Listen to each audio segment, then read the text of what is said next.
अब हम लोग स्टार्ट करेंगे भारत के इतिहास के बारे में चर्चा। और हमने एक टॉपिक दिया है आज का, भारत से धन का निष्कासन। यानी अंग्रेज जब भारत में आए तो उसके बाद किस तरीके से भारत की धन और संपत्ति को वो इंग्लैंड लेके गए, वो सारी चीज़ें हम लोग देखेंगे। और उससे पहले मैं आपको बताऊं, भारत पर जो आक्रमणों का सिलसिला है, भारत पर आक्रमणों का सिलसिला शुरू होता है सिकंदर से भी पहले। यानी सिकंदर के आक्रमण करने से पहले ही भारत पर हकमानी आक्रमण होता है, जिसको हम लोग फारसी आक्रमण कहते हैं, दारा प्रथम के समय पर 500 साढ़े 500 ईसा पूर्व में। उसके बाद सिकंदर एक सफल आक्रमण भारत के ऊपर करता है। और उसके बाद हम देखते हैं कि सिकंदर के बाद ग्रीक, उसके बाद हम देखते हैं कि शक, पहलव, कुषाण, उसके बाद हूण, उसके बाद अरब, उसके बाद तुर्की, उसके बाद मुगल। ये लगातार भारत के ऊपर आक्रमणों का सिलसिला चलता रहता है। और तुर्की मुगलों के बाद भारत में फिर यूरोपीय शक्तियां आती हैं, जैसे पुर्तगाली सबसे पहले आते हैं, डच हैं, फ्रांसीसी हैं, अंग्रेज हैं। ये सारे के सारे लोग भारत पर अन्य अलग अलग कालखंडों में भारत पर आक्रमण करते हैं। उसमें हमने देखा कि लगभग जितनी शक्तियां शुरू शुरू में आईं, चाहे वो शक रहे हों, चाहे वो हूण रहे हों, चाहे वो कुषाण रहे हों, वो सारे के सारे लोग अंत में भारतीय हो गए। मतलब उन्होंने भारत की धर्म और संस्कृति को अपना लिया, भारत के उन्होंने नाम अपना लिए और भारत में ही वो राज करने लगे और भारत के लोगों के साथ वो घुल मिल गए। तो आज की डेट में अगर आप भारत में देखें तो आपको कहीं भी किसी को आप पहचान नहीं सकते कि कौन व्यक्ति हूण है, कौन शक है, कौन कुषाण है, क्योंकि उन्होंने भारतीय, जैसे कनिष्क ने बौद्ध धर्म को अपना लिया और तमाम प्रतिमाएं बनवाई उन्होंने भगवान बुद्ध की। तो इस तरीके से इन लोगों ने क्या है, भारतीय संस्कृति को अपना लिया था। क्लियर। अब जब भारत में अरब आए तो अरब जो है, कुछ शुरुआत में अरबों ने लूटा, शुरुआती स्तर में अरबों ने भी भारत को लूटा। जैसे मोहम्मद बिन कासिम आया तो सिंध पर आक्रमण करने के बाद वो लूट के गया, या उसके बाद जब तुर्की लोग आए, जैसे महमूद गजनवी, तो गजनवी भी लूट के ले गया। लेकिन आगे चल करके हम देखते हैं कि गजनवी के बाद मोहम्मद गौरी के समय और उसके बाद जब तुर्की सत्ता भारत में स्थापित होगी, जिसको हम लोग दिल्ली सल्तनत के नाम से जानते हैं, जिसमें कुतुबुद्दीन ऐबक से लेकर के और इब्राहिम लोदी तक जो हमने चर्चा की थी, उस तुर्की सल्तनत के काल में ये सारे के सारे लोग भारत में ही शासन करते थे, भारत में ही ये इनकी मृत्यु हो गई। तो ये बहुत ज़्यादा लूट के नहीं लेके जा पाए, ये बहुत ज़्यादा लूट करके नहीं लेके जा पाए। और उसके बाद आगे जब मुगल आए तो बाबर का जरूर दृष्टिकोण था लूट करने का, क्योंकि बाबर जो है एक लुटेरे के रूप में पहले आया, लेकिन बाबर बाद में भारत की जलवायु और भारत की वो देख करके उसका भी मन ये हुआ कि मैं यहीं पर रह जाऊं, और बाद में बाबर की काबुल में मृत्यु हो गई। उसके बाद बाबर के जो वंशज थे, चाहे हुमायूं हो, चाहे अकबर हो, चाहे जहांगीर, शाहजहां, कोई भी रहे हों, वो सब भारत में पैदा हुए, भारत में ही मर गए। तो ये जो पूरा का पूरा काल है, इस काल खंड में हम लोगों को केवल कुछ शासक ऐसे दिखाई देते हैं जो भारत से भारत के धन को लूट करके ले गए। खास करके मोहम्मद बिन कासिम हम देख सकते हैं, और महमूद गजनवी हम देख सकते हैं, बाबर के शुरुआती आक्रमण देख सकते हैं। ये शुरुआत के कुछ लोग हैं। बाकी अगर लोगों की बात करें तो बाकी लोग भारत से लूट के नहीं ले गए। भाई जब अकबर का जन्म भारत में हुआ, अकबर ने शासन भारत पे किया, अकबर भारत में ही मर गया, भारत में दफना दिया गया, तो वो लूट के कहां से ले जाएगा। कई लोगों के दिमाग में औरंगजेब को लेकर के बड़ा गलत परसेप्शन है। औरंगजेब भी भारत में पैदा हुआ, भारत में ही राज किया, भारत में ही मर गया, भारत में ही उसको औरंगाबाद में दफन है वो। सो ये जो सारे लोग हैं, इसका मतलब है कि जो बाद में जो सत्ताएं स्थापित हो गई थी, वो सत्ताएं भारत से इतनी लूट करके नहीं ले गई। भारत में लूट का असली सिलसिला शुरू हुआ जब यूरोपीय लोग भारत में आए, और यूरोपीय लोगों में से भी खास करके ईस्ट इंडिया कंपनी, जब अंग्रेज भारत में आए और अंग्रेजों ने जब भारत को जीतना शुरू किया, उसके बाद भारत में लूट की शुरुआत हुई, लूट की शुरुआत हुई। मेरे पास इंटरनेट बिल्कुल सही है, कोई दिक्कत नहीं है। आप लोग प्लीज अपना चेक कर लीजिए, और किसी के अगर सभी लोगों को दिक्कत है तो मुझे कमेंट में बता दीजिए। मुझे लगता है मेरी तरफ इंटरनेट बिल्कुल ठीक आ रहा है, स्पीड ठीक है। तो जैसा हम लोग जानते हैं, सन 1764 में बक्सर का युद्ध हुआ था, और बक्सर के युद्ध के बाद 1765 में इलाहाबाद की दो संधियां हुई। एक संधि किसके साथ हुई थी? मुगल बादशाह के साथ में, और एक संधि हुई थी अवध के नवाब के साथ में। और बंगाल को तो अंग्रेजों ने अपने में मिला ही लिया। तो जो 1765 के बाद क्या हुआ, 1765 के बाद बंगाल पूरी तरीके से अंग्रेजों का राज्य बन चुका था। और जैसा मैंने कहा कि अंग्रेजों ने वहां पर चालाकी की, क्या किया, दीवानी अधिकार ले लिए और फौजदारी अधिकार छोड़ दिए वहां के नवाब के ऊपर। क्या कहा कि हम यहाँ राजस्व वसूल करेंगे, हमको पैसा यहाँ से कलेक्ट करना है, रेवेन्यू कलेक्ट करना है, लेकिन प्रशासन चलाना हो, बाकी आपके लड़ाई झगड़े हों, आपको कोई डेवलपमेंट का काम करना हो, ये सारे काम आप करिए नवाब के। तो एक तरीके से नवाब के ऊपर डाल दिया उसने जिम्मेदारी, और ईस्ट इंडिया कंपनी ने अपने आप को जिम्मेदारियों से क्या कर लिया, मुक्त कर लिया। अपने ऊपर कोई जिम्मेदारी उसने नहीं छोड़ी। ईस्ट इंडिया कंपनी ने क्या कहा कि हम केवल रेवेन्यू वसूल करेंगे, यानी पैसा पैसा हमारा और काम काम तुम्हारा। तो ऐसे में क्या हुआ, बंगाल के नवाब के ऊपर बहुत ज्यादा बर्डन पड़ गया। इसी कारण से उनकी सारी की सारी जो व्यवस्थाएं हैं वो कोलैप्स हो गई, वो सारी की सारी व्यवस्थाएं कोलैप्स हो गई, बंगाल के नवाब की आर्थिक व्यवस्था। यहीं से खेल शुरू हुआ भारत से लूट का, यहीं से भारत को लूटने का सिलसिला शुरू हुआ। क्या सिलसिला शुरू हुआ, अंग्रेज बेसिकली भारत में क्या करने आए थे, अंग्रेज भारत में आए थे व्यापार करने। और व्यापारी जो कोई व्यक्ति होता है वो उसके दिमाग में हमेशा रहता है मुनाफा, प्रॉफिट। तो वो लोग प्रॉफिट के लिए भारत में आए थे। अब जहां से उनको प्रॉफिट मिलेगा वो प्रॉफिट कमा करके भारत से बाहर जाएंगे, यहां से माल लेके आएंगे, वहां बेचेंगे, वहां का माल लेके आएंगे, यहां बेचेंगे। जो कुछ मिलेगा वो बेसिकली मुनाफे को मैक्सिमाइज करेंगे, जिसको हम लोग बोलते हैं इकोनॉमिक्स में प्रॉफिट मैक्सिमाइजेशन, यानी लाभ को अधिकतम करना। सो अंग्रेजों के दिमाग में सिर्फ यही था कि वो लाभ को अधिकतम करना चाहते थे, और उसी सिलसिले में उन्होंने भारत से लूट का तंत्र विकसित किया। और उसमें कहां से शुरुआत की, हैवी टैक्स इंपोजिशन। उन्होंने बहुत ज्यादा भारी जो है कर भारत के ऊपर लगाना शुरू किए, जो हम पहले ही उनकी तीनों व्यवस्थाओं में देख चुके हैं। रैयतवाड़ी हो, स्थायी बंदोबस्त हो, महलवाड़ी हो, उन सब में हम देख चुके हैं। उसके अलावा कृषि में जो उन्होंने परिवर्तन किए उसके माध्यम से हम देख सकते हैं कि उन लोगों ने कृषि पैटर्न को बदल करके भारत को लूटने का ही प्रयास शुरू किया। भारत में अंग्रेजों द्वारा जो लूट थी इसके बारे में जानकारी भारतीयों को बहुत बाद में मिली, और खास करके इस जानकारी को देने वाले थे दादा भाई नौरोजी। वो एक पारसी व्यक्ति थे जो इंग्लैंड में रहते थे, बहुत पढ़े लिखे थे उस समय।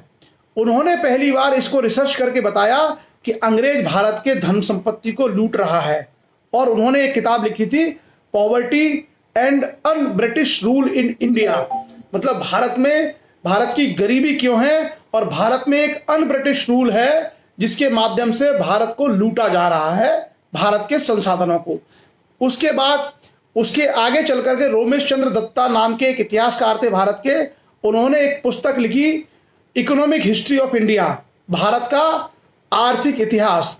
उस आर्थिक इतिहास के आधार पर उन्होंने बहुत सारे आंकड़े दिए, और उन बहुत सारे आंकड़ों के माध्यम से उन्होंने बताया कि किस तरीके से प्रत्येक वर्ष इतना पैसा भारत से बाहर इंग्लैंड में जा रहा है। So voice is coming clear in London. Adesh Rajput है हमारे पास बीच में लंदन और ब्रिटेन से। So Adesh ji, we are talking about the British history, so you will know अभी आपको पता चलेगा कि how the Britishers looted India. It is called the drain of wealth during the British era in India. So today we are going to discuss about that loot which had been done by the Britishers during their regime in India from 1757 to 1947. So संदेश जी हमारे बीच में London से जुड़े हुए हैं, और वो भी समझेंगे कि अंग्रेजों ने हमारे साथ में क्या क्या किया था, किस तरीके से भारत को लूटा था। और आज का जो हमारा सेशन है, it is based on research. इसमें बहुत सारी रिसर्च हैं, बहुत सारी काम की चीजें हैं, बहुत महत्वपूर्ण तथ्य हैं। आप लोग थोड़ा सा ध्यान से सुनिएगा, सो वो सारी चीजें आपको क्लियर हो सकें। क्लियर? तो हम एक एक करके बात करेंगे कि किस तरीके से ये लूट का सिलसिला भारत में शुरू हुआ, और ये बहुत महत्वपूर्ण टॉपिक है। बेसिकली क्या है, भारत मुगलों के काल में दुनिया का दूसरा सबसे अमीर देश था, और अंग्रेजों के रहते रहते भारत सबसे गरीब देश हो गया था वर्ल्ड में। एक आप देखना कि अंग्रेजों ने भारत को कैसे बदला। इतना ज्यादा भारत को लूटा कि अंग्रेजों के आने से पहले जब मुगल भारत में थे तो भारत दुनिया का सेकंड सबसे अमीर देश था, और अंग्रेजों के काल में आते आते वो दुनिया के सबसे गरीब देशों में शामिल हो गया। इस देश के पास इतनी संपत्ति, इतना सोना, इतनी धन, इतने खजाने, सब कुछ था। धीरे धीरे करके अंग्रेज यहाँ से बहुत बड़ी मात्रा में उसको लूट के ले गए और उसके बाकायदा रिसर्च के आधार पर उसके आंकड़े तमाम इतिहासकारों ने, खास करके जो आर्थिक इतिहासकार होते हैं, उन्होंने हमारे सामने रखे हैं। सो वही चीजें हम लोग डिस्कस करेंगे। बैकग्राउंड मैंने आपको बता दी है, ब्रीफिंग आपको समझ में आ गई होगी कि ये बैकग्राउंड है। अब हम तथ्यों की ओर जाएंगे, क्या क्या इसके तथ्यों की शुरुआत है। सो भारत से इंग्लैंड के लिए धन के निष्कासन का, जिसको हम बोलते हैं drain of wealth, drain of wealth, ये स्टार्ट हुआ था। इसका सबसे पहले सिद्धांत भारत में दिया था दादा भाई नौरोजी ने 2 मई 1867 को। दादा भाई नौरोजी ने 2 मई 1867 को सबसे पहली बार दुनिया को बताया था कि इंग्लैंड के द्वारा भारत को बुरी तरीके से लूटा जा रहा है, भारत की धन संपत्ति को इंग्लैंड की तरफ ट्रांसफर किया जा रहा है। इससे पहले कोई बोलने वाला ही नहीं था। कभी कभी आपको लगता है ना कि जब कोई आदमी पहली बार बोलता है तो उसकी बातें बुरी लगती हैं, लेकिन बाद में उसी चीज को मान लिया जाता है।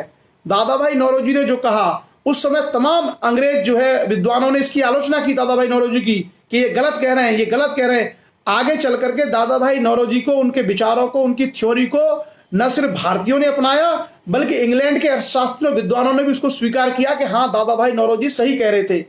तो इसी तरीके से समाज के संबंध में, अगर आप समाज के लिए कोई नया कदम उठाते हैं और समाज को आप सुधारने का, उसको आगे बढ़ाने का प्रयास करते हैं, तो ये बात शुरू में इस समय समकालीन कई लोगों को बुरी लगेगी, लेकिन इन्हीं के बच्चे जिनको आज बुरी लग रही है, उन्हीं के बच्चे कल को कहेंगे कि हाँ, ये बात सही थी। तो ये हमेशा होता है किसी भी सिस्टम का। 2 मई 1857 को लंदन में ईस्ट इंडिया एसोसिएशन, भारतीयों का एक संगठन था लंदन में जिसका नाम था ईस्ट इंडिया एसोसिएशन, आप याद रखना। और जो ईस्ट इंडिया एसोसिएशन था, इसके हेड थे दादा भाई नौरोजी।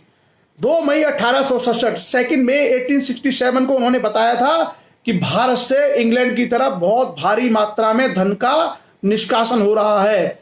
इसी को हम लोग बोलते हैं the drain of wealth theory by दादा भाई नौरोजी। ये सवाल आईएएस लेवल का है, कभी भी पूछा जा सकता, हो सकता पूछा भी गया हो। पीसीएस परीक्षाओं में तो बड़े आराम से पूछा जा सकता है। अच्छा फैक्ट है, बहुत काम की जानकारी है, आप लोग याद रखना। कभी अगर आपसे ये सवाल आए कि भारत में सर्वप्रथम किस व्यक्ति ने यह बात बताई थी कि भारत का धन इंग्लैंड की तरफ जा रहा है, तो उस सिद्धांत को देने वाले व्यक्ति थे दादा भाई नौरोजी। पारसी थे और इंग्लैंड में एक संस्था चलती थी भारतीयों की जिसका नाम था ईस्ट इंडिया एसोसिएशन, जिसके ये हेड थे, जिसके ये अध्यक्ष थे। उसके बाद दादा भाई नौरोजी ने कहा था कि भारत में जो टोटल रेवेन्यू वसूल होता है उसका 1/4 इंग्लैंड में चला जाता है। यानी भारत में कुल जो राजस्व की वसूली होती है उसका 1/4 25% इंग्लैंड को सीधे चला जाता है। और आगे चल करके 1872 ईस्वी में महादेव गोविंद रानाडे, ये नाम आपने सुना होगा, शायद नहीं सुना होगा, तो आप लोग इस नाम को सुन सकते हैं, महादेव गोविंद रानाडे। उन्होंने अपना एक भाषण दिया था 1872 में। उसमें उन्होंने कहा था कि भारत की राष्ट्रीय आय का 1/3 से अधिक हिस्सा किसी न किसी रूप में इंग्लैंड चला जाता है। तो दादा भाई नौरोजी ने कहा था 25%, इन्होंने कहा 33%। उसके बाद भारत के बड़े जाने माने आर्थिक इतिहासकार रोमेश चंद्र दत्ता, जिन्होंने पुस्तक लिखी थी इकोनॉमिक हिस्ट्री ऑफ इंडिया, उसमें उन्होंने कहा कि भारत में हो रही धन की निकासी का उदाहरण आज तक विश्व में कहीं भी नहीं देखा गया है। कहीं भी इतनी ज्यादा लूट हो रही है, दुनिया में किसी देश ने इस तरीके से किसी देश को नहीं लूटा। और रोमेश चंद्र दत्ता जी ने बाकायदा फैक्ट लिखे, रिसर्च करके, कि ये इस समय था, इतना पैसा गया, इस मद पे खर्च हुआ। उसके बाद अगर हम दादा भाई नौरोजी की बात करें तो दादा भाई नौरोजी ने किसमें कहा था, poverty and un British rule India, poverty and un British rule in India, ये उनका एक शोध पत्र था, एक रिसर्च पेपर था जिसमें उन्होंने ये सारा सिद्धांत बताया था। इस सिद्धांत की मुख्य बातें क्या थी वो मैं आपको बता दूं, ये बड़े काम की हैं और खास करके ये कई बार मुख्य परीक्षा के हमारे विषय बन सकते हैं। क्या क्या था इसमें, धन के बहिर्गमन की राष्ट्रवादी परिभाषा का तात्पर्य भारत से धन संपत्ति एवं माल का इंग्लैंड की तरफ हस्तांतरण। तो इसका एक मतलब था कि भारत से बहुत सारे संसाधन इंग्लैंड की ओर जाते थे, लेकिन कोई भी इसके बदले में भारत को कुछ प्राप्त नहीं होता था। ये सुनील सिंह जी है, उन्होंने ये क्वेश्चन आज के करो तैयारी लक्ष्य के साथ इसमें ये सवाल पूछा भी था, और ये सवाल आईएएस में आया है, इसलिए मैं आपको इसको थोड़ा सा गहराई में डिस्कस कर रहा हूं। तो दादा भाई नौरोजी ने यह कहा था कि जिस तरीके से भारत की भौतिक संपदा इंग्लैंड में जाती है, उसके बदले में भारत को कुछ भी नहीं मिलता। Point number 1। पॉइंट नंबर 2 क्या था कि जो अधिकांश जो पैसा है वो किस में जा रहा है? ये अधिकांश जो धन भारत का जा रहा है इंग्लैंड की ओर, जैसे सेना और रेलवे के अधिकारियों के वेतन में। सेना और रेलवे के जो अधिकारी भारत में काम करते हैं, उनका सबका पेमेंट भारत के राजस्व से होता है। उसके अलावा जो आय होती है और जो सेविंग होती है सरकार की, कंपनी की, उसका भी एक बड़ा हिस्सा इंग्लैंड भेज दिया जाता है। उसके अलावा इंग्लैंड के पुराने अधिकारी जो भारत में सर्विस करके गए हैं, जो भारत में अपनी सेवाएं दे के गए हैं, वो सेवानिवृत्ति के बाद भारत में नहीं रहते। आफ्टर रिटायरमेंट वो चले जाते हैं इंग्लैंड, और उनकी पेंशन जो दी जाती है वो भारत के पैसे से दी जाती है, यानी भारत के खजाने से उनकी पेंशन इंग्लैंड में दी जाती है। तो ये एक तरीके से भारत के धन का निष्कासन इन 3 रूपों में होता है दादा भाई नौरोजी के अनुसार। और दादा भाई नौरोजी ने कहा है कि सभी बुराइयों की बुराई यही है, मतलब सबसे बड़ी अगर बुराई अंग्रेजी शासनकाल की है भारत में, जिसको उन्होंने कहा है एविल ऑफ द एविल्स, सारी बुराइयों की जड़ यही धन का निष्कासन है। इसी के कारण भारत गरीब हो रहा है, इसी के कारण भारत में भुखमरी है, इसी के कारण भारत में अकाल आ रहे हैं, इसी के कारण भारत में लोग मर रहे हैं। तो उसका सीधा सीधा मैंने कल भी आपसे चर्चा की थी कि किसी भी व्यवस्था में सबसे महत्वपूर्ण पहलू होता है आर्थिक। राजनीतिक, सामाजिक, सांस्कृतिक ये सब बाद में आते हैं, सबसे इंपॉर्टेंट पहलू होता है आर्थिक। आर्थिक हितों की सुरक्षा करना, उन पर ध्यान देना, ये सबसे महत्वपूर्ण चीज होती है। और अंग्रेज यहां भारत में यही कर रहे हैं। अंग्रेज भारत को अच्छा करने नहीं आए, अंग्रेज भारत का भला करने के लिए आए। उनका मकसद है भारत को किसी भी तरीके से लूटना। अधिकारी सेवानिवृत्ति के बाद चला गया इंग्लैंड, लेकिन उसकी पेंशन कहां से जा रही है? भारत का एक किसान जो अपना गेहूं उगा रहा है, या जो जूट का उत्पादन कर रहा है, या धान का उत्पादन कर रहा है, उससे जो उसने कर दिया है, उस कर की पेंशन को दिया जा रहा है कहां पर? इंग्लैंड में किसी सेवानिवृत्त अधिकारी की पेंशन के रूप में। और क्या था? ये दादा भाई नौरोजी ने कहा था कि भारत की निर्धनता का, यानी भारत की गरीबी का सबसे बड़ा कारण है द ड्रेन ऑफ वेल्थ, अर्थात भारत से इंग्लैंड की तरफ धन का निष्कासन। धन में फिजिकल आपकी जो संपत्ति है वो भी शामिल है। उसके बाद आते हैं आगे, हम ये देखेंगे कि जो धन का निष्कासन हुआ था, इसकी मात्रा को कितना कितना कैलकुलेट किया गया, मतलब कितना धन इंग्लैंड में जाता था। थोड़े से फैक्ट है, फिर भी आप इसको समझने का प्रयास करिए, क्योंकि ये बड़े काम की चीजें हैं। विद्वानों का इस संबंध में अलग अलग आंकड़े दिए हैं। बंगाल प्रांत में होने वाले राजस्व एवं व्यय के विवरण के अनुसार कंपनी ने प्रथम 6 सालों में, यानी कंपनी की सत्ता भारत में 1765 में शुरू हुई थी और 1771 तक 6 सालों के अंदर यह कहा जाता है कि 1,30,66,991 पाउंड का शुद्ध राजस्व अर्जित किया, जिसमें से 90 लाख भारत में खर्च किया और बाकी जो 40 लाख था वो इंग्लैंड भेज दिया। ऐसे ही तो एक आंकड़ा हमारे सामने ये है। पौंड क्या है? पौंड बेसिकली ब्रिटिश करेंसी है। इंग्लैंड की जो मुद्रा है वो पौंड है। तो उस समय जो सारी चीजें हैं वो पाउंड्स में ही यहाँ पे कैलकुलेट हो रही है। इंग्लैंड के एक बहुत बड़े अर्थशास्त्री है, इतिहासकार रहे हैं विलियम डिग्बी।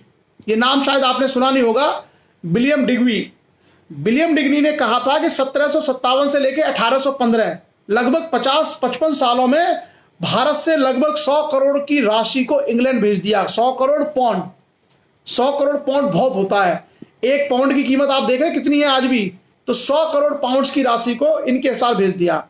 और भी इसमें कई सारे अर्थशास्त्री हैं जिन्होंने अपने अपने अनुमान दिए हैं। हम केवल 2 की ही बात करेंगे, बाकी अगर कोई भारतीय इतिहासकार है तो उसकी चर्चा हम लोग अलग करेंगे। क्लियर?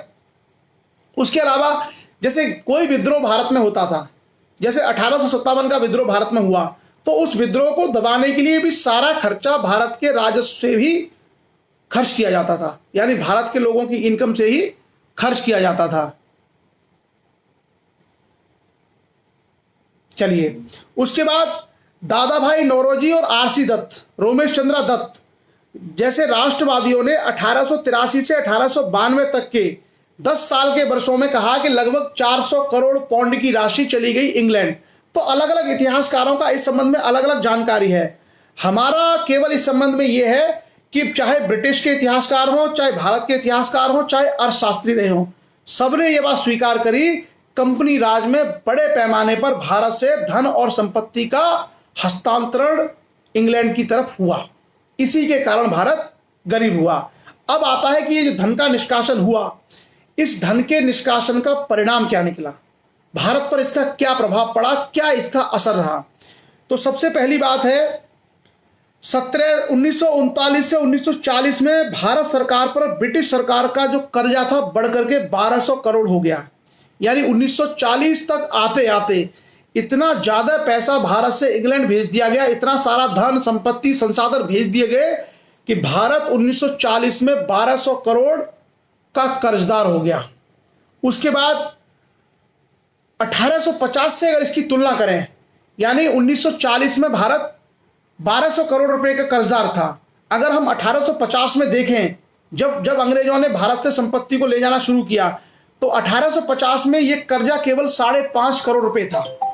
अब आप समझ सकते हैं, 1850 में भारत के ऊपर केवल 5.5 करोड़ का कर्जा था, और 1940 तक आते आते भारत के ऊपर यह कर्जा कितना हो गया, 1200 करोड़ रुपए का। यानी 90 सालों के अंदर अंदर भारत को अंग्रेजों ने 1200 करोड़ रुपए के कर्ज में डुबा दिया। और इसलिए मैं कह रहा हूं, हम लोगों को चीजों को बड़े ध्यान से पढ़ने की आवश्यकता है। जबकि मुगलों के समय भारत के ऊपर 1 रुपए का भी कर्जा नहीं था। मुगलों के समय भारत के ऊपर 1 भी रुपए का कर्जा नहीं था। ये चीज आप लोग याद रखिएगा। तो ब्रिटिश काल में हम देखते हैं कि भारत 1940 तक आते आते 1200 करोड़ रुपए के कर्ज में डुबा दिया अंग्रेजों ने।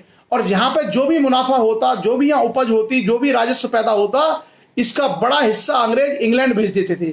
और इंग्लैंड के जो अधिकारी भारत में नौकरी करने आते थे, उन सबकी तनख्वाह भी इंग्लैंड के राजस्व से न देकर के भारत के राजस्व से ही दी जाती थी। क्लियर। आगे हम देखते हैं और क्या हुआ। भारत में इससे गरीबी बढ़ी, दरिद्रता बढ़ी और अकाल आए। और अकाल आने से बड़ी संख्या में, करोड़ों की संख्या में भारतीयों की मृत्यु हुई। मतलब भारत के पूरे इतिहास में जितने लोग मरे हैं ब्रिटिश इतिहास में, उतने पूरे इतिहास में नहीं मरे। अंग्रेजों ने भारत का इतना ज्यादा शोषण किया कि जितने भारतीयों की मृत्यु ब्रिटिश काल में हुई है, उतनी मृत्यु भारत के पूरे इतिहास को अगर उठा लें, मध्यकालीन इतिहास, प्राचीन इतिहास, उतनी पूरे इतिहास में कभी नहीं हुई जितनी मृत्यु भारत की अंग्रेजों के काल में हुई है। मतलब अंग्रेज भारतीयों को भारतीय मतलब इंसान समझते ही नहीं थे।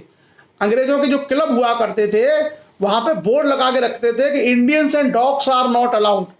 उनके जो क्लब वगैरह थे अंग्रेजों के, वो अपने आप को इतना इलीट मानते थे कि क्लबों में भारतीयों का उसमें एंट्री नहीं होती थी, प्रवेश नहीं था। क्या लिखते थे वो कि Indians and dogs are not allowed. ये अंग्रेजों के स्लोगन्स हुआ करते थे उस समय उनके होटल्स में, पब में, क्लब में। तो आप समझिए दोयम दर्जे का नागरिक समझते थे वो, और पूरी तरीके से अंग्रेज यहां पर शोषण करते थे। उसके अलावा जो भारतीय अर्थव्यवस्था है, इंडियन इकोनॉमी, उसका क्या हुआ कि भारतीय अर्थव्यवस्था एक तरीके से औपनिवेशिक अर्थव्यवस्था बन के रह गई। अभी आप लोगों को 3-4 टर्म मैं यहां बता दूं, उसके बाद नहीं, इसमें एक पॉइंट है, उसकी चर्चा करके मैं आपको 3-4 बड़े काम के टर्म बताऊंगा। इसका परिणाम क्या हुआ, अंग्रेजों के मन में, अंग्रेजों के प्रति भारतीयों के मन में घृणा भर गई। जो ये शोषण हो रहा था, इस शोषण के कारण आम भारतीयों के मन में अंग्रेजों के प्रति घृणा भर गई। और इसी का नतीजा हुआ कि भारतीयों ने अंग्रेजों के खिलाफ विद्रोह करना शुरू कर दिए। चाहे वो किसानों के विद्रोह रहे हों, चाहे आदिवासियों के विद्रोह रहे हों, चाहे वो क्रांतिकारियों के विद्रोह रहे हों, चाहे वो कांग्रेस के माध्यम से आजादी के आंदोलन रहे हों। कुल मिलाकर के भारतीयों का इतना ज्यादा शोषण किया कि भारतीयों को मन में अंग्रेजों के प्रति एक तरह की घृणा पैदा हुई, और भारतीयों ने अपनी आजादी के लिए काम करना शुरू कर दिया। ये जो सारी चीजें हैं, ये इसके परिणाम थे धन के निष्कासन के। मैं आपको एक और चीज बता दूं उससे पहले, बार बार आपको ये सुनने को मिलता होगा, उपनिवेश क्या होता है, साम्राज्यवाद क्या होता है, ये सब शब्द आपने सुने होंगे कई बार। हो सकता है बहुत सारे लोगों को इनके अर्थ नहीं पता हो, तो मैं आपको बता दूं कि ये क्या होता है, ये क्या चीजें होती है। इंपीरियलिज्म या साम्राज्यवाद हम उसे कहते हैं जब कोई एक राज्य अपने एक केंद्र को मजबूत करके आसपास के क्षेत्रों को जीतता चला जाता है। एक व्यक्ति, अच्छा, आदेश राजपूत जी ने लिखा है लंदन से हमारे बीच में उन्होंने कमेंट लिखा है कि sir now sir Indians good repose, great, Indians good repose, so that's very good. और मैं आपको बता दूं कि ये साम्राज्यवाद होता क्या है, इंपीरियलिज्म, ये आपको कई बार पढ़ने को मिलेगा हिस्ट्री में, खास करके मॉडर्न हिस्ट्री में और वर्ल्ड हिस्ट्री में। साम्राज्यवाद यानी इंपीरियलिज्म हम उसको कहते हैं जब किसी एक केंद्र को मजबूत बना करके कोई राज्य अपना विस्तार करता है और सारे आसपास के क्षेत्रों को अपने में मिलाता चला जाता है। इसे हम लोग कहते हैं साम्राज्यवाद, इंपीरियलिज्म। दुनिया भर में आपको बहुत सारे साम्राज्यवाद देखने को मिलेंगे, खास करके जैसे ब्रिटिश साम्राज्यवाद, ब्रिटिश इंपीरियलिज्म। उसके अलावा आपको जापानी साम्राज्यवाद देखने को मिलेगा, जापानी इंपीरियलिज्म। जर्मनी का साम्राज्यवाद आपको देखने को मिलेगा। दुनिया भर के इतिहास में आपको कई सारे देशों के उदाहरण मिलेंगे। और भारत के इतिहास में अगर बात करें तो भारत में कई सारे राजाओं ने अपने साम्राज्य स्थापित किए, जैसे अशोक महान और चंद्रगुप्त मौर्य। वो लोगों के उन्होंने पटना, जैसे चंद्रगुप्त मौर्य और अशोक ने पटना को केंद्र बना करके बाकी भारत को वो जीतते चले गए। इसलिए मगध राज्य के बजाय क्या बन गया, साम्राज्य। मगध राज्य के बाद बना साम्राज्य। तो साम्राज्य या इंपीरियल जो सिस्टम होता है हम उसको बोलते हैं एम्पायर। एम्पायर या इंपीरियलिज्म वो तरीका होता है राजनीति का जिसमें एक केंद्र के माध्यम से सत्ता का विस्तार चारों ओर को होता है और बाकी को अपने में मिला लिया जाता है। इसे हम कहते हैं इंपीरियलिज्म या साम्राज्यवाद। मुझे लगता है समझ में आ गया होगा। साम्राज्यवाद जो पटना का मैंने आपको उदाहरण दिया उसके आधार पर आप समझ सकते हैं। अकबर ने भी यही किया। अकबर ने मुगल काल में दिल्ली को केंद्र बना करके बाकी भारत के बहुत सारे हिस्सों को जीतने का प्रयास किया और भारत में क्या बना, मुगल साम्राज्य, मुगल साम्राज्य, मुगल एम्पायर। आप लोग हमेशा, आपको मुगल स्टेट नहीं पढ़ेंगे या आप क्या पढ़ेंगे, हमेशा मुगल एम्पायर। तो साम्राज्य हम उसको बोलते हैं कि एक केंद्र को मजबूत बना करके आसपास के दूर दराज के क्षेत्रों को जीता जाए। मुझे लगता है क्लियर हो गया होगा। और अगर कोई दिक्कत हो तो मुझे बता दीजिए। राज्य क्या होता है, राज्य साम्राज्य से छोटा होता है। किसी एक छोटे से एरिया में अगर कोई राजा राज करता है तो उसको बोलते हैं राज्य। लेकिन साम्राज्य हम कहते हैं कि कोई एक राज्य है, उसने अपने को मजबूत करके आसपास के बाकी राज्यों को जीत लिया, उसको बोलते हैं साम्राज्य, एम्पायर। क्लियर। तो इंग्लैंड क्या करता है, इंग्लैंड जो है अपने इंग्लैंड को मजबूत करके दुनिया भर के देशों को जीत रहा है, तो उसी को हम बोलते हैं ब्रिटिश इंपीरियलिज्म, ब्रिटिश साम्राज्यवाद। जापानी साम्राज्यवाद भी आपको देखने को मिलेगा। आपको बहुत सारे देशों के साम्राज्यवाद देखने को मिलेंगे कि देशों ने अपने को मजबूत करते हुए दुनिया भर के बाकी क्षेत्रों को जीत लिया, उन पे अपना कब्जा कर लिया, उन पे अपना डायरेक्ट अधिकार कर लिया। इसको हम लोग बोलते हैं साम्राज्यवाद। एक शब्द और आपको मिलेगा जिसको हम बोलते हैं उपनिवेशवाद या उपनिवेश। उपनिवेश के लिए जो टर्म होता है इंग्लिश में उसे हम कहते हैं कॉलोनी। उपनिवेश के लिए शब्द होता है क्या, कॉलोनी। कॉलोनी या उपनिवेश वो होता है जहां पर कोई एक देश बहुत दूर दराज के क्षेत्रों को जीत ले और उनका शोषण करके अपना हित साधे, उसे हम कहते हैं उपनिवेश। जैसे इंग्लैंड ने हजारों मील दूर भारत को जीत लिया और भारत के संसाधनों का उपयोग इंग्लैंड अपने लिए करने लगा, तो एक तरीके से भारत इंग्लैंड के साम्राज्य का हिस्सा भी था और भारत इंग्लैंड का उपनिवेश भी था। तो उपनिवेश हम क्या करते हैं, उपनिवेश वो होता है जिसके संसाधनों का प्रयोग मात्र देश के लिए किया जाता है, अर्थात जो मुख्य जो देश है उसके लिए किया जाता है। जैसे इंग्लैंड यहां पर मुख्य देश है, भारत उपनिवेश है, तो भारत के संसाधनों का उपयोग इंग्लैंड की भलाई के लिए किया जाएगा। इसको बोलते हैं उपनिवेशवाद या कॉलोनिज्म। आपने कॉलोनी वर्ड सुना होगा। तो कॉलोनिज्म होता है या जो हमारा उपनिवेशवाद होता है उसमें हमेशा उपनिवेश का शोषण किसके हित में होता है, उस मात्र देश के हित में। लेकिन जब हम लोग साम्राज्यवाद की बात करते हैं तो साम्राज्यवाद में उस राज्य का अस्तित्व ही खत्म हो जाता है, इसलिए वो पूरा का पूरा उसी साम्राज्य का हिस्सा बन जाता है। ये बेसिक डिफरेंस है साम्राज्यवाद और उपनिवेशवाद में। वर्ल्ड हिस्ट्री में आपको ये बहुत देखने को मिलेगा, वर्ल्ड हिस्ट्री में आपको बहुत देखने को मिलेगा। तो एक तरीके से भारत जो है इंग्लैंड के साम्राज्य का हिस्सा भी था, साथ ही साथ भारत इंग्लैंड का उपनिवेश था। भारत क्या था, इंग्लैंड का उपनिवेश था। इसीलिए तो वो शोषण करते थे। इंग्लैंड वाले भारत का पूरा शोषण करके कहां भेजते थे, इंग्लैंड में। बिकॉज ऑफ किस वजह से, क्योंकि वो भारत को अपना कॉलोनी मानते थे और ऐसी भारत जैसी उनकी बहुत सारी कॉलोनी थी। भारत के अलावा उनकी बहुत सारी कॉलोनियां थी, बहुत सारे देशों में उनका शासन था। अब हम आते हैं आगे चल के धन के निष्कासन के बारे में क्या क्या और चीजें थी। तो कुछ कुछ जो नाम है, जैसे 1905 में दादा भाई नौरोजी ने यह कहा था कि भारत से इंग्लैंड को जो धन का निष्कासन हो रहा है ये सबसे बड़ी बुराई है, और इसको उन्होंने कहा था ईविल ऑफ ऑल एविल्स। उसके अलावा धन का बहिर्गमन समस्त बुराइयों की जड़ है और भारत की निर्धनता का प्रमुख कारण है, ये स्टेटमेंट था दादा भाई नौरोजी का। आरसी दत्त जो बड़े आर्थिक इतिहासकार थे भारत के, उन्होंने लिखा था कि भारतीय राजाओं द्वारा कर लेना तो सूर्य द्वारा भूमि से पानी लेने के समान था। बड़े ध्यान से सुनिएगा, ये स्टेटमेंट है, किताब में लिखा हुआ है कि भारतीय राजाओं द्वारा कर लेना तो सूर्य द्वारा भूमि से पानी लेने के समान था, जो पुनः वर्षा के रूप में भूमि पर उर्वरता देने के लिए वापस आता था। लेकिन अंग्रेजों द्वारा लिया गया कर फिर भारत में वर्षा न करके इंग्लैंड में ही वर्षा करता था। तो मतलब भारत के जो राजा थे मध्यकाल में, वो जो भारतीयों से कर लेते थे उस कर को भारत में ही वो खर्च कर देते थे। इंग्लैंड के बारे में क्या कहा है, आरसी दत्ता ने कहा है कि इंग्लैंड के लोग जो भारत से कर लेते थे उसकी वर्षा फिर भारत में नहीं करते थे, वो सारे पैसे की वर्षा कहां होती थी, इंग्लैंड में। क्लियर। अब थोड़ा सा हम ये देखेंगे कि धन के निष्कासन के संबंध में विदेशी जो विद्वान हैं उनके क्या विचार हैं। मैं एक दो आपको बड़े काम की चीजें बता दे रहा हूं जो आपको काम आ सकती हैं। मैकडोनाल्ड का आप लोगों ने बर्गर खाया होगा। उसी समय मैकडोनाल्ड नाम का एक आदमी था, अंग्रेज। उसने कहा था कि भारत में 3 करोड़ से लेकर 5 करोड़ लोग ऐसे हैं, भारत में 3 करोड़ से लेकर के 5 करोड़ लोग ऐसे हैं जिनके परिवारों को भोजन नहीं मिलता। इतनी गरीबी का चित्रण अंग्रेज भी कर रहे हैं भारत में उस समय।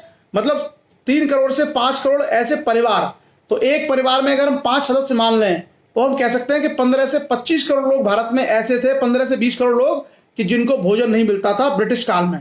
क्लियर, ढंग से भोजन नहीं मिलता था। उसके अलावा एक राष्ट्रीय आय के लिए एक विशेषज्ञ समिति अंग्रेजों ने बनाई थी, उसके हेड थे कॉलिन क्लार्क। कॉलिन क्लार्क ने लिखा था 1924-25 में कि संसार की सबसे कम प्रति व्यक्ति आय भारत की आय से 5 गुना अधिक थी।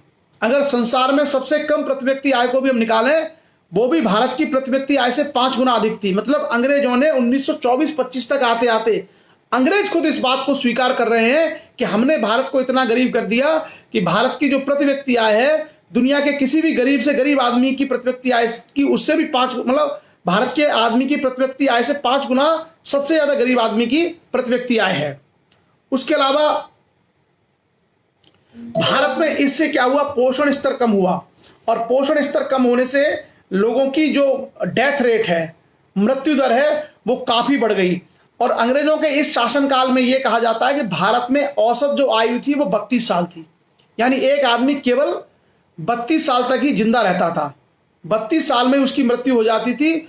और उसी समय अगर हम ये निकालें कि इंग्लैंड में औसत आयु क्या थी, तो उस समय इंग्लैंड में जो एवरेज आयु थी वो 60 वर्ष से ऊपर थी।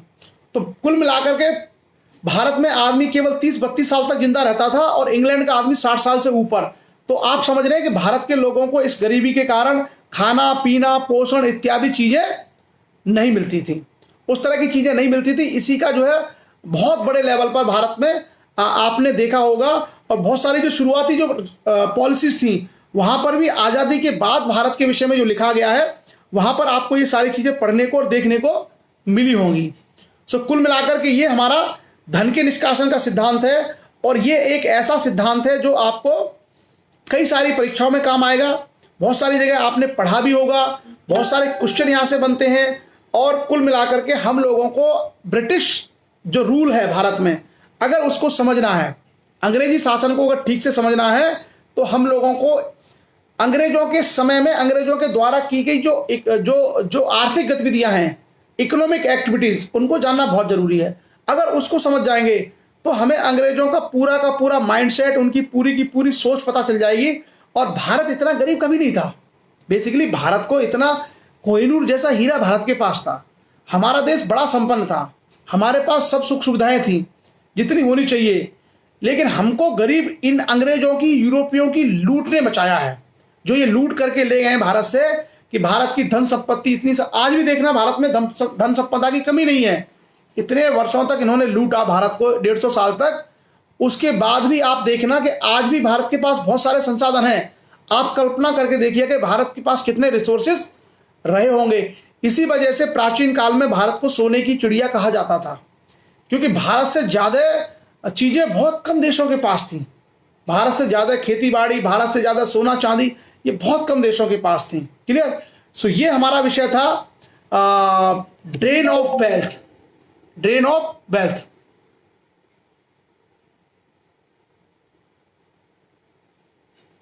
क्लियर? सो ये हमारे, अब उसके बाद हम लोग आगे बढ़ते हैं और अगले टॉपिक पर हम चर्चा करते हैं। अगला हमारा विषय थोड़ा सा छोटा है लेकिन जरूरी है, और जरूरी यह है कि ब्रिटिश काल में न्यायिक व्यवस्था क्या थी, यानी हमारा जो जुडिशियल सिस्टम है जो आज हमें देखने को मिलता है वो क्या था।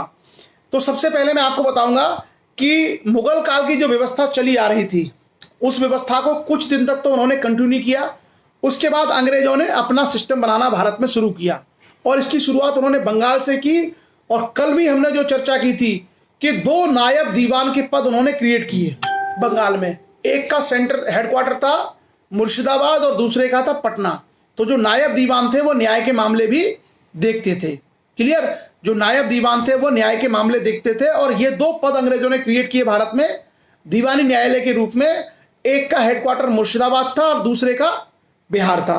उसके अलावा कुछ कुछ भारत में परिवर्तन हुए हैं, वो सिर्फ मैं आपको हिंट करूंगा। आपको सारे नहीं आने चाहिए लेकिन कुछ फैक्ट आने चाहिए। जैसे वारेन हेस्टिंग जब आया, तो वारेन हेस्टिंग ने 1769 में 1769 में कंपनी की एक सेलेक्ट कमेटी थी जो निर्णय देती थी कि कैसी न्याय प्रणाली भारत में हो। उसका अध्ययन करने के बाद भारत में कंट्रोल काउंसिलिंग की शुरुआत की वारेन हेस्टिंग के द्वारा। और वारेन हेस्टिंग ने क्या किया? वारेन हेस्टिंग ने कानून का शासन और न्यायपालिका की स्वतंत्रता की प्रणाली को भारत में इंट्रोड्यूस किया, यानी रूल ऑफ लॉ और इंडिपेंडेंस ऑफ जुडिशरी। तो कभी अगर आपको यह सवाल आता है कि रूल ऑफ लॉ की शुरुआत भारत में किस अंग्रेज ने की, किस अंग्रेज गवर्नर ने की, तो वारेन हेस्टिंग के द्वारा भारत में पहली बार रूल ऑफ लॉ और इंडिपेंडेंस ऑफ जुडिशरी, यानी कानून का शासन और न्यायपालिका की स्वतंत्रता, जो आज भी भारत की स्वतंत्रता के मूलभूत स्तंभ हैं। आज भी हम सभी अपेक्षा करते हैं कि न्यायपालिका स्वतंत्र हो, और न्यायपालिका क्या हो, एक तरीके से कानून के अनुसार अपना कार्य करे।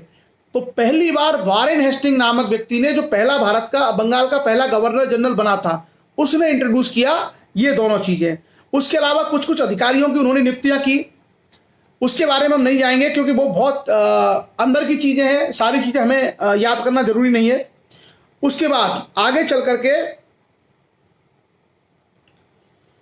जो कलेक्टर थे, मैंने आपसे कल भी कहा था कलेक्टर के पदों का सृजन वारेन हेस्टिंग ने किया।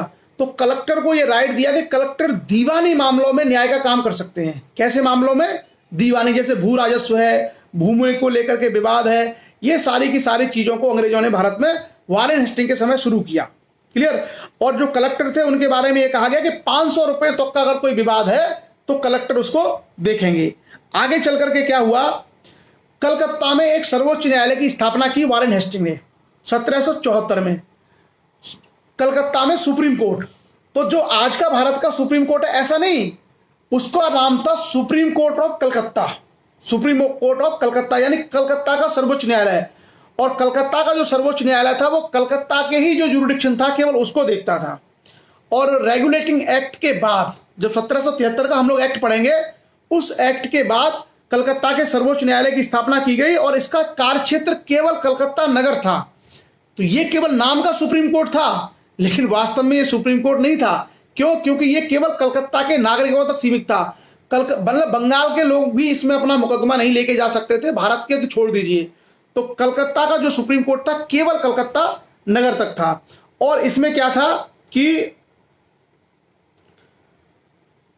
सर्वोच्च न्यायालय का जो प्रधान न्यायाधीश था वो कंपनी, उस पर कुछ लोगों ने ऑब्जेक्शन करना शुरू कर दिया, क्योंकि कंपनी की जो अपनी जो गवर्नर जनरल और उसकी जो कार्यकारिणी थी गवर्नर जनरल और उसकी जो कार्यकारिणी थी उसको अपने अलग अधिकार थे।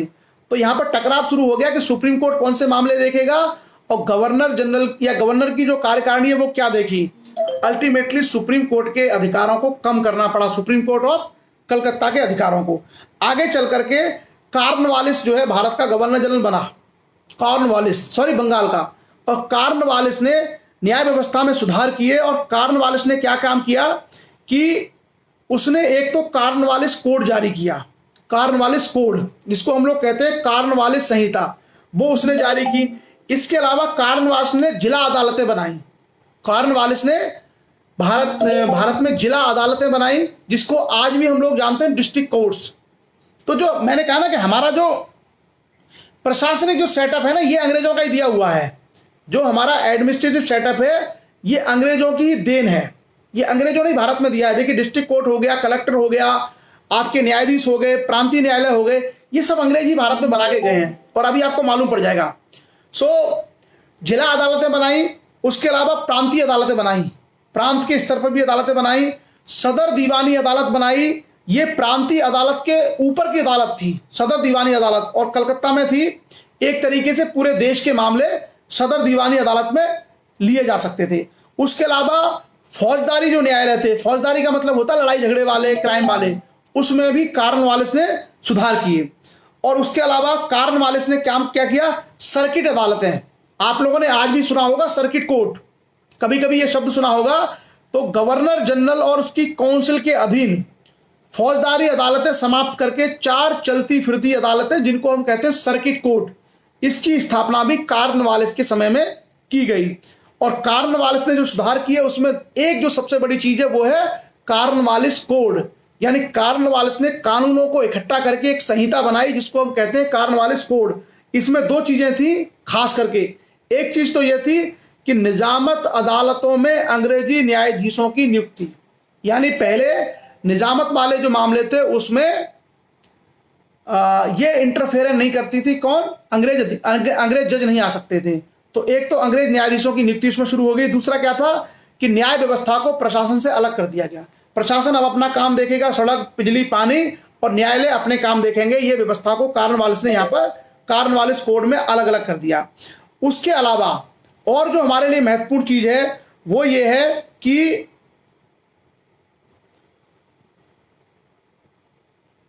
कॉर्नवालिस जो कोड था बहुत कॉम्प्लिकेटेड था, बहुत ज्यादा जटिल था, इसलिए इसका विरोध अंग्रेजों ने शुरू कर दिया। भारतीयों ने तो किया ही क्या, इसका विरोध अंग्रेजों ने शुरू कर दिया। और आगे चल करके कॉर्नवालिस कोड में कई सारी चीजें बदली गई, जैसे कलेक्टर को मजिस्ट्रेट और पुलिस के अधिकारों को दे दिया गया। कई सारे बदलाव इसमें किए गए कॉर्नवालिस कोड में। और उसके बाद आगे चल करके भारत में लॉर्ड हेस्टिंग नाम का व्यक्ति भारत का एक गवर्नर जनरल बन के आया 1813 में। और लॉर्ड हेस्टिंग के समय ही मराठा वार हुआ था, तृतीय मराठा वार, जिसमें उसने मराठों पर कब्जा कर लिया था। उसने क्या किया कि 1814 में प्रत्येक थाने में एक मुंसिफ की नियुक्ति की, यानी मुंसिफ मजिस्ट्रेट होते हैं। तो इन लोगों ने कहा कि 150 रुपए तक के मामले मुंसिफ देखेगा। कई सारे बदलाव हमें यहां पर भी देखने को मिलते हैं।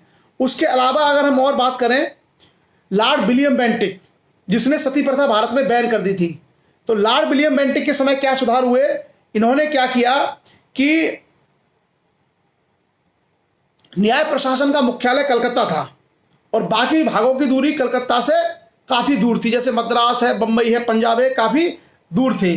तो 4 अपीली अदालतों की इसने शुरुआत की देश के अलग अलग हिस्सों में। किसने, लॉर्ड विलियम बेंटिक ने। उसके अलावा डिवीजनल न्यायालय, यानी जो उसको मंडल पे कहते हैं, और जिला न्यायालय, उनका पुनर्गठन किया गया। ये बहुत काम की चीज नहीं है वैसे, पर आपको पता होनी चाहिए। और उसके अलावा मैं आपको बताऊं, आगे चल करके न्याय व्यवस्था में और सुधार किए गए। और उसके बाद 3-4 चीजें आप और जान लीजिए काम की। वो क्या थी, एक चीज ये थी कि 1853 में का जो एक्ट आया था, उस एक्ट में कई सुधार किए गए। और 1859 से लेकर 1861 के बीच में दंड विधि आपने सुना होगा, आईपीसी, सीआरपीसी, ये सारी विधियां कोड की गई, ये सबको कोडिफाई किया गया। तो आज भी अगर आपने देखा होगा ना कि आईपीसी कब की है, 1861 की है। आईपीसी, सीआरपीसी, ये सारी जो धाराएं लगती हैं, जैसे कोई झगड़ा हो जाता है तो 323 की धारा लगती है, मर्डर होने पर 302 की धारा लगती है। ये जो सारी धारा हैं ये सब कोडिफाई किए गए 1860-61 में। ये सब अंग्रेज करके गए, वही चल रहा है आज भी। भारत में जो सिविल प्रक्रिया संहिता है या दंड प्रक्रिया संहिता है या इनकम टैक्स है, ये सारे कानून वही हैं जो अंग्रेज बना के गए हैं। कौन बना के गए? अंग्रेज। तो आईपीसी, सीआरपीसी, तमाम जो कोड थी, इन कोड को बनाने का काम किया गया 1859-60 में अंग्रेजों के द्वारा। उसके अलावा अंग्रेजों ने क्या किया, 1861 ईस्वी में भारतीय उच्च न्यायालय अधिनियम पारित किया और जिसके तहत सर्वोच्च न्यायालय और सदर अदालतों को समाप्त करके कलकत्ता, मद्रास और बंबई में 3 उच्च न्यायालय बनाए।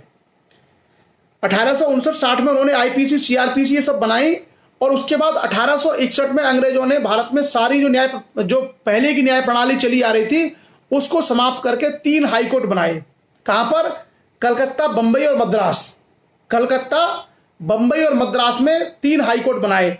तो कभी अगर आपसे यह सवाल पूछा जाता है कि भारत में सबसे पुराने उच्च न्यायालय कौन से हैं, भारत में सबसे पुराने उच्च न्यायालय कौन से हैं, तो उसका हमारा जवाब है कलकत्ता, बंबई और मद्रास। ये तीनों ही हाईकोर्ट 1861 में अंग्रेजों ने बनाए थे।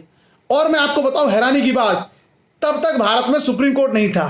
तब तक भारत में सुप्रीम कोर्ट नहीं था। गवर्नर जनरल और उसकी जो काउंसिल थी वही मामले देखती थी, इनके खिलाफ अपील। लेकिन भारत में सर्वोच्च न्यायालय का गठन तब तक नहीं हुआ था। आगे देखेंगे सर्वोच्च न्यायालय भारत में बना कब, सुप्रीम कोर्ट ऑफ इंडिया कब बना। सो कुल मिलाकर के जो सारी चीजें हैं, ये सारी जो दंड विधियां हैं इनको कोडिफाई करना, और उसके अलावा भारत में 1861 में इन्होंने 3 जो है उच्च न्यायालयों की स्थापना की। कहां पे? कलकत्ता, मद्रास और बंबई। उसके अलावा आगे चल करके 1866 में इन्होंने आगरा में एक और उच्च न्यायालय की स्थापना की, जिसे बाद में इलाहाबाद ट्रांसफर कर दिया गया। तो जो अवध और आगरा जो संयुक्त प्रांत था, इसका जो हाई कोर्ट था पहले इलाहाबाद में नहीं, अंग्रेजों ने इसको कहां बनाया था? अंग्रेजों ने इसको बनाया था आगरा में। तो हाई कोर्ट कहां बना था पहले? आगरा में, 1866 में। तो भारत में पहले 3 हाई कोर्ट बने, एक कलकत्ता में, एक बंबई में और एक मद्रास में। उसके बाद अंग्रेजों ने अगला जो हाई कोर्ट भारत में बनाया था, चौथा हाई कोर्ट, वो था आगरा में 1866 में, आगरा का उच्च न्यायालय। बाद में 1875 में आगरा के उच्च न्यायालय को आगरा से ट्रांसफर कर दिया गया। कहां पर? इलाहाबाद, जिसे आजकल हम लोग प्रयागराज कहते हैं। तो ये पूरी की पूरी न्याय व्यवस्था की प्रक्रिया है। उसके बाद 1935 में भारत में संघीय न्यायालय की स्थापना की गई। 1935। तो सुप्रीम कोर्ट कब बना है भारत में? 1935 में। और हाई कोर्ट भारत में पहले ही बन चुके थे। हाई कोर्ट भारत में पहले ही बन चुके थे। 4 हाई कोर्ट के बारे में मैंने आपको बता दिया। 4 हाई कोर्ट हमने पहले ही आपसे चर्चा कर ली कि भारत में 4 हाई कोर्टों के निर्माण पहले हो चुका था। और सुप्रीम कोर्ट यानी संघीय न्यायालय है, यह भारत में स्टेब्लिश हुआ था 1935 में, 1935 में। तभी रिजर्व बैंक ऑफ इंडिया भी बना था। बाद में जो संघीय न्यायालय है इसको संविधान के अनुसार कर लिया गया था 1950 में, लेकिन ये बना है 1935 में। अच्छा, एक और चीज है, हाई कोर्ट के खिलाफ जो अपील होती थी वो आपका गवर्नर जनरल, उसकी काउंसिल, और उसके खिलाफ भी अगर अपील करनी होती तो वो अपील इंग्लैंड में होती थी, प्रिवी काउंसिल बोलते थे इसको। वो अपील कहां होती थी? इंग्लैंड में। प्रिवी काउंसिल, उसका नाम था प्रिवी काउंसिल। तो वहां तक जो है अपील, भारतीयों के लिए न्याय पाना बड़ा मुश्किल था। ब्रिटिश काल में भारतीयों के लिए न्याय पाना बहुत मुश्किल काम था। इस तरह की जटिल प्रणाली थी, और ऐसी प्रणाली जो वकीलों पर आश्रित थी, यानी कानून के जानकार लोगों को उलझाते थे, और भारतीय पढ़े लिखे थे नहीं। उसके बाद संघीय न्यायालय जो मैंने कहा 1935 में इसकी शुरुआत हुई, स्थापना हुई, और इसने आगे चल करके उच्चतम न्यायालय का स्थान ग्रहण कर लिया। और जो भारत का सर्वोच्च न्यायालय जो संघीय न्यायालय अंग्रेजों ने बनाया था, जो संघीय न्यायालय 1935 में बनाया था, फेडरल जो कोर्ट था जिसके खिलाफ हाई कोर्ट के मामले जाते थे, वो कहने के लिए संघीय न्यायालय था, लेकिन सुप्रीम नहीं था। क्यों सुप्रीम नहीं था?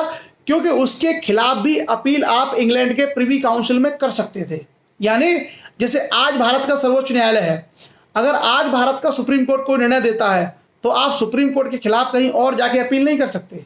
सिंगल बेंच ने दिया है तो डबल बेंच में जा सकते हैं, डबल में दिया है तो आप और बड़ी बेंच में जा सकते हैं, और आपको सजा हो गई है तो आप माफी के लिए राष्ट्रपति के पास जा सकते हैं। लेकिन भारत के सर्वोच्च न्यायालय के खिलाफ आप अपील नहीं कर सकते।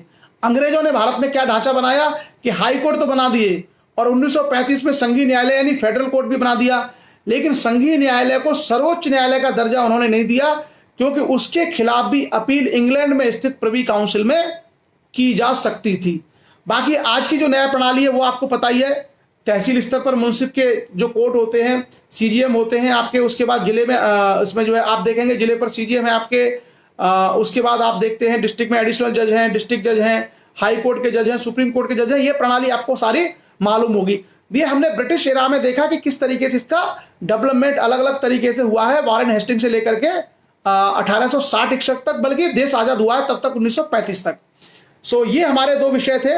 एक विषय हमारा धन का निष्कासन, द ड्रेन ऑफ वेल्थ, जो दादा भाई नौरोजी ने उठाया था, और दूसरा भारत में ब्रिटिश काल में न्यायिक सुधार। अब हम लोग आगे चलेंगे और आगे आएंगे। अगले हमारे जो टॉपिक्स होंगे वो होंगे ब्रिटिश काल में भारत में शिक्षा, एजुकेशन को लेकर के अंग्रेज लोगों की क्या पॉलिसी थी, क्या मानना था। और दूसरा विषय हम लेंगे ब्रिटिश काल में रेलवे का विकास, ट्रेन। रेल जो है अंग्रेजों की एक बड़ी देन है भारत के लिए। रेल जो है कई सारे देशों से पहले इंडिया में आ गई थी, और रेल के बहुत सारे सामाजिक आर्थिक पहलू हैं। रेलवे ने किस तरीके से भारत को बदला, वो सारी चीज़ों की चर्चा हम लोग करेंगे। तो आगे हम लोग टॉपिक की चर्चा करेंगे भारत में रेलवे का जो विकास है वो, और साथ ही साथ हम चर्चा करेंगे भारत में शिक्षा को लेकर के अंग्रेजों का कंट्रीब्यूशन, क्या योगदान।